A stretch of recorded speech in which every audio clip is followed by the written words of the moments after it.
Good morning students. आप सभी लोगों को सफलता की कुंजी में स्वागत है। आज हम पढ़ाएंगे आपको एनसीईआरटी में क्लास 12 की मानव भूगोल प्रकृति एवं विषय क्षेत्र। आप भूगोल एक विषय के रूप में भौतिक भूगोल के मूल सिद्धांत के अध्याय फर्स्ट में ही पहले ही पढ़ चुके हैं। क्या आप इसकी अंतर्वस्तु को याद कर सकते हैं? इस अध्याय ने बृहद रूप से आपका परिचय भूगोल की प्रकृति से कराया था। आप भूगोल की महत्वपूर्ण शाखाओं से भी परिचित हैं। यदि आप अध्याय को पुनः पढ़ें तो आपको मानव भूगोल का मुख्य विषय भूगोल से संबंध भी ज्ञात हो जाएगा। जैसा कि आप जानते हैं कि एक अध्ययन क्षेत्र के रूप में भूगोल समाकलनात्मक, आनुभाविक एवं व्यवहारिक है, अतः भूगोल की पहुंच विस्तृत है और किसी भी घटना अथवा परिघटना का जो दिक् एवं काल के संदर्भ में परिवर्तित होता है उसका भौगोलिक ढंग से अध्ययन किया जा सकता है। आप धरातल को किसी प्रकार से देखते हैं। क्या आपको लगता है कि पृथ्वी के दो प्रमुख घटक हैं, प्रकृति और जीवन के रूप जिसमें मनुष्य भी सम्मिलित है? अपने परिवेश के भौतिक और मानवीय घटकों की सूची बनाइए। भौतिक भूगोल भौतिक पर्यावरण का अध्ययन करता है और मानव भूगोल भौतिक अथवा प्राकृतिक और मानवीय जगत के बीच संबंध स्थापित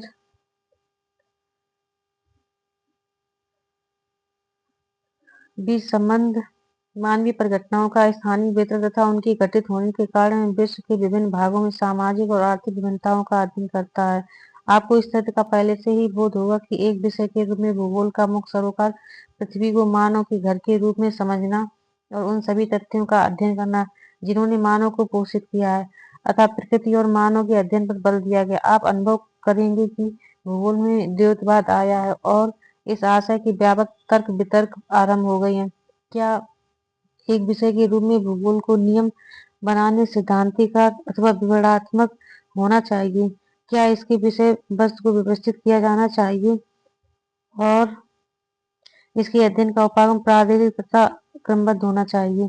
क्या भौगोलिक परिघटनाओं की व्याख्या सैद्धांतिक आधार पर होनी चाहिए अथवा ऐतिहासिक संस्थागत उपागम के आधार पर? ये बौद्धिक अभ्यास के मुद्दे रहे हैं।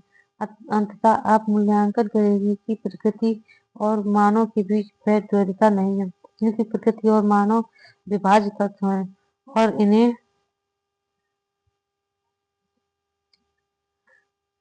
इन्हें समग्रता में देखा जाना चाहिए।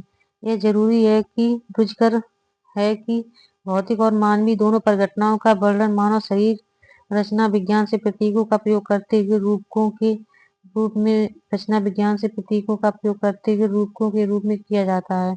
हम सामान्यतः पृथ्वी के रूप तूफान की आंख, नदी के मुख, हिमनदी के स्रोत, नासिका, जलडमरू मध्य की ग्रीवा और मृदा की परिच्छेदिका का वर्णन करते हैं।